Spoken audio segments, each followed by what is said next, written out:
CS ക്യാപ്സൂളിൻ്റെ മറ്റൊരു സെഷനിലേക്ക് എല്ലാ വിദ്യാർത്ഥിനികളെയും സ്വാഗതം ചെയ്യുന്നു. ഇന്ന് ഈ ചാപ്റ്ററിലെ ഏറ്റവും പ്രാധാന്യമുള്ള ഭാഗമാണ് നാം ഡിസ്കസ് ചെയ്യുന്നത്, ജനറേഷൻ ഓഫ് കമ്പ്യൂട്ടേഴ്സ്. ഏതൊരു ക്വസ്റ്റ്യൻ എടുത്താൽ നമുക്ക് ഈ ഭാഗത്തു നിന്ന് ക്വസ്റ്റ്യൻ കാണാവുന്നതാണ്.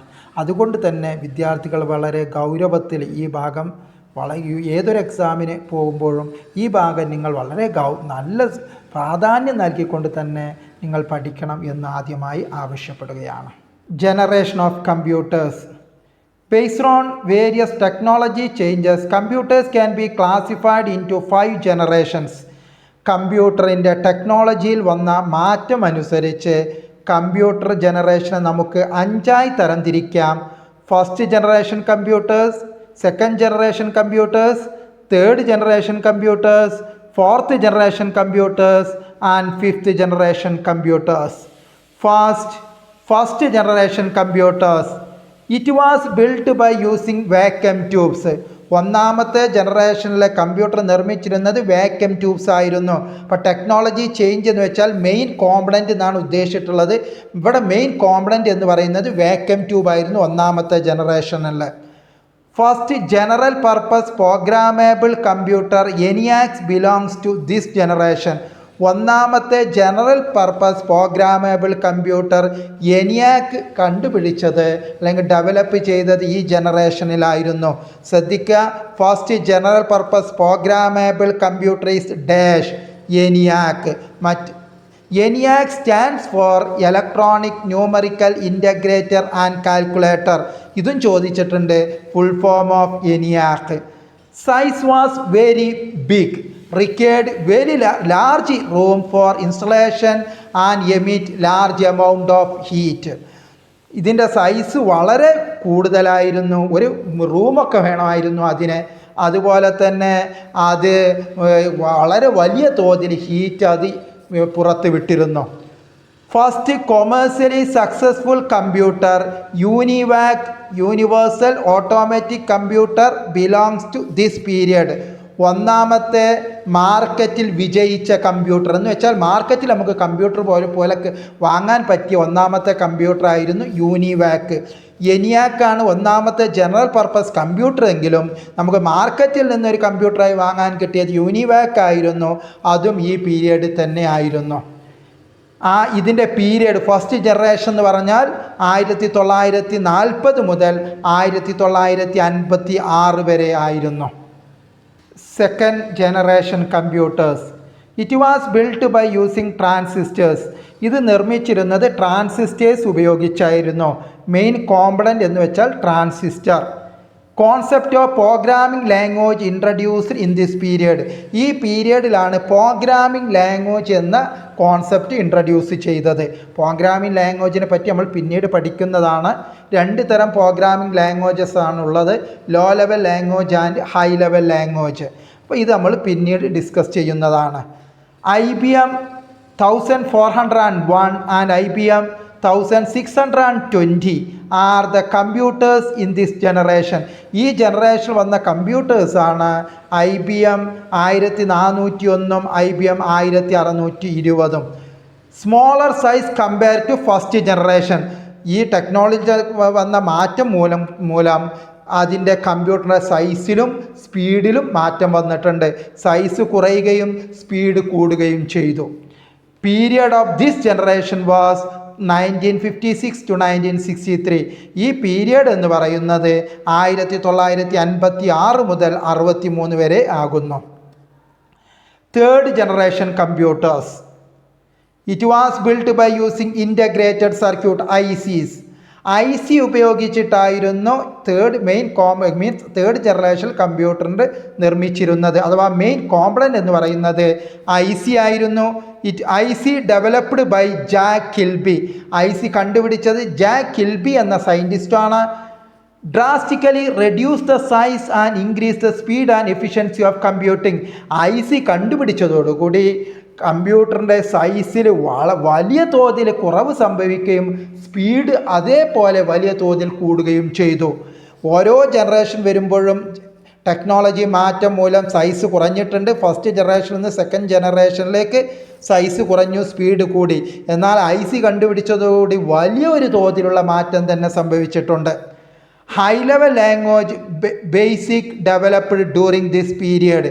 ഈ പീരിയഡിലാണ് ഹൈ ലെവൽ ലാംഗ്വേജായ ബേസിക് കണ്ടുപിടിച്ചിട്ടുള്ളത്. IBM 360 and IBM 370 are the computers in this generation. ഈ ജനറേഷനുള്ള കമ്പ്യൂട്ടേഴ്സാണ് IBM 360, IBM 370. Period of this generation was 1964 to 1971. 1964 മുതൽ 1971 എന്നതാണ് ഇതിലെ പീരിയഡ്. ഇവിടെ ഈ മൂന്നാമത്തെ പോയിന്റ് ശ്രദ്ധിക്കുക. Basic developed during this period എന്ന് വെച്ചാൽ ബേസിക് എന്ന് പറഞ്ഞാൽ ഒരു ഹൈ ലെവൽ പ്രോഗ്രാമിംഗ് ലാംഗ്വേജ് ആണ്. കമ്പ്യൂട്ടറിന് മനസ്സിലാകുന്ന ഒരു ഭാഷയിലുള്ള ഒരു ഭാഷയാണ് ബേസിക്. കമ്പ്യൂട്ടർ ലാംഗ്വേജ് ആണ്. അതുപോലെ തന്നെ ഉള്ളൊരു കമ്പ്യൂട്ടർ ലാംഗ്വേജ് നമ്മൾ പഠിക്കാൻ പോകുന്നുണ്ട്, CPP, C++. അത് നമ്മൾ ഈ വർഷം പഠിക്കും, അതിൻ്റെ ബാക്കി അടുത്ത വർഷവും പഠിക്കും. അതും ഒരു പ്രോഗ്രാമിംഗ് ലാംഗ്വേജ് ആണ്. തേർഡ് ജനറേഷനിലുണ്ടായിരുന്ന പ്രോഗ്രാമിംഗ് ലാംഗ്വേജ് ആണ്, അല്ലെങ്കിൽ ആ സമയത്ത് കണ്ടുപിടിച്ചതാണ് BASIC. Fourth generation of computers. It is build by using microprocessors. ഈ ജനറേഷനിലെ ഏറ്റവും മെയിൻ കോമ്പണൻ്റ് എന്ന് പറയുന്നത് മൈക്രോ പ്രോസസ്സറാണ്. Computer with microprocessor is called microcomputer. Microprocessor ഉപയോഗിച്ച് നിർമ്മിച്ച കമ്പ്യൂട്ടറിനെയാണ് മൈക്രോ കമ്പ്യൂട്ടർ എന്ന് പറഞ്ഞിട്ടുള്ളത്. ഇവിടെ ശ്രദ്ധിക്കുക, ഇപ്പോഴുള്ള എല്ലാ കമ്പ്യൂട്ടറും മൈക്രോ കമ്പ്യൂട്ടറാണ്. എന്ന് വെച്ചാൽ നാം ഉപയോഗിക്കുന്ന ഇപ്പോഴത്തെ എല്ലാ കമ്പ്യൂട്ടറിലെയും മെയിൻ കോമ്പണൻ്റ് എന്ന് പറയുന്നത് മൈക്രോ പ്രോസസ്സറാണ്. Microprocessor is a large scale integration of electronic components. Electronic components വളരെ വലിയ തോതിൽ ഒരു ചിപ്പിനുള്ളിൽ ഒതുക്കി വെച്ചിട്ടുള്ളതിനെയാണ് മൈക്രോ പ്രോസസ്സർ എന്ന് പറഞ്ഞിട്ടുള്ളത്. ലാർജ് സ്കെയിൽ ഇൻ്റഗ്രേഷൻ എന്ന് വെച്ചാൽ കപ്പാസിറ്റർ, അതുപോലെ തന്നെ ട്രാൻസിസ്റ്റർ, അതുപോലെ തന്നെ രജിസ്റ്റേഴ്സ് മുതലായ ഇലക്ട്രോണിക് കോമ്പണൻസുകൾ വളരെ വലിയ കൂടുതൽ എണ്ണത്തെ ഒരു ചെറിയൊരു ചിപ്പിനുള്ളിൽ ഒതുക്കി വെച്ചിട്ടുള്ളതിനെയാണ് നമ്മളിവിടെ ലാർജ് സ്കെയിൽ ഇൻ്റഗ്രേഷൻ എന്ന് പറഞ്ഞിട്ടുള്ളത്. അപ്പോൾ LSI large scale integration fourth ജനറേഷനിലാണ് വരുന്നത്. ശ്രദ്ധിക്കുക, ഒരു പ്രാവശ്യം ചോദിച്ചതാണ്. ലാർജ് സ്കെയിൽ ഇൻ്റഗ്രേഷൻ കഴിഞ്ഞ് ഇപ്പോൾ വെരി ലാർജ് സ്കെയിൽ ഇൻ്റഗ്രേഷൻ വന്നിട്ടുണ്ട്. വെരി ലാർജ് സ്കെയിൽ ഇൻ്റഗ്രേഷനും ഫോർത്ത് ജനറേഷനാണ്. എന്ന് വെച്ചാൽ അവരുടെ എണ്ണം വളരെ കൂടിയിട്ടുണ്ട്. അതാണ് വെരി ലാർജ് സ്കെയിൽ എന്ന് പറഞ്ഞിട്ടുള്ളത്. സ്മോളർ ഇൻ സൈസ്, ഓരോ ജനറേഷനും സൈസ് കുറഞ്ഞിട്ടുണ്ട്. ഫോർത്ത് ജനറേഷൻ അതുപോലെ തന്നെ size very smaller in size, faster processing speed, അതിൻ്റെ സൈസ് അതുപോലെ സ്പീഡ് അതുപോലെ തന്നെ കൂടിയിട്ടുണ്ട്. IBM PC, Apple are the computers in this generation. ഇപ്പോൾ നമ്മൾ ഈ കാണുന്ന എല്ലാ കമ്പ്യൂട്ടറുകളും ഇപ്പോൾ ഉള്ള ഫോർത്ത് ജനറേഷനിലാണ്. Period of this generation is 1971 onwards. 1971 മുതലുള്ളതിനെയാണ് നാം ഫോർത്ത് ജനറേഷൻ എന്ന് പറയുന്നത്. Fifth generation computers. It is based on artificial intelligence. ഇത് ബേസ് ചെയ്തിട്ടുള്ളത് ആർട്ടിഫിഷ്യൽ ഇൻ്റലിജൻസ് ആണ്. AI is the ability to act as human intelligence. AI എന്ന് വെച്ചാൽ മനുഷ്യൻ ചിന്തിക്കുന്ന രീതിയിൽ കമ്പ്യൂട്ടറിന് ചിന്തിക്കാൻ പറ്റുമോ, അല്ലെങ്കിൽ മനുഷ്യൻ പോലെ കമ്പ്യൂട്ടറിന് ഒരു കാര്യം കൊടുത്താൽ മറ്റൊരു കാര്യം അതേ രീതിയിൽ അതിൻ്റെ ബുദ്ധി ഉപയോഗിച്ച് ചെയ്യാൻ കഴിയുമോ എന്നുള്ള ഒരു പഠനത്തെയാണ്, അല്ലെങ്കിൽ കമ്പ്യൂട്ടർ സയൻസിൻ്റെ ഒരു ശാഖയാണ് AI എന്ന് പറയുന്നത്. It is in development stage. ഇന്നും ഗവേഷണം നടന്നുകൊണ്ടിരിക്കുന്ന, ഫ്യൂച്ചറിൽ നടക്കാൻ പോകുന്ന ഒരു ശാഖയാണ് AI. Speech recognition, face recognition are the some application of AI. ഇന്ന് മൊബൈലിലൊക്കെ കാണുന്ന സ്പീച്ച് റിക്കഗ്നിഷൻ എന്ന് വെച്ചാൽ നമ്മൾ സംസാരിക്കുമ്പോൾ അത് നമ്മുടെ സംസാരത്തെ, വോയിസിനെ ടെക്സ്റ്റ് രൂപത്തിലേക്ക് മാറ്റുക. അതുപോലെ തന്നെ face recognition, confirming the identity of an individual. ഒരു വ്യക്തിയെ തിരിച്ചറിയാൻ, കൺഫേം ചെയ്യാൻ ഉപയോഗിക്കുന്നത് ഫേസുകൾ തിരിച്ചറിയുക. അതുപോലെ തന്നെ തമ്പ് റിക്കഗ്നിഷൻ, ഒരു വിരലയാളം ഉപയോഗിച്ച് ഒരാളെ തിരിച്ചറിയുക. ഇതൊക്കെ AI ആപ്ലിക്കേഷൻ ആകുന്നു. AI പ്രോഗ്രാമിംഗ് ലാംഗ്വേജസ് ആർ, AIൻ്റെ പ്രോഗ്രാമിംഗ് ലാംഗ്വേജസ് ആണ് ലിസ്പ് ആൻഡ് പ്രൊലോഗ്. ശ്രദ്ധിക്കുക, AI programming languages Lisp and Prolog. 5 generation ഞാൻ എക്സ്പ്ലെയിൻ ചെയ്ത് കഴിഞ്ഞു. അതൊരു ടേബിൾ രൂപത്തിൽ ഇവിടെ വിശദീകരിക്കുകയാണ്. അവിടെ പഠിക്കാൻ ഏതെങ്കിലും കുട്ടിക്ക് ബുദ്ധിമുട്ടുണ്ടെങ്കിൽ ഈ ടേബിൾ നിർബന്ധമായിട്ടും പഠിക്കാം. ഫസ്റ്റ് ജനറേഷനിൽ technology vacuum tube. Operating system അന്ന് ഉണ്ടായിരുന്നില്ല.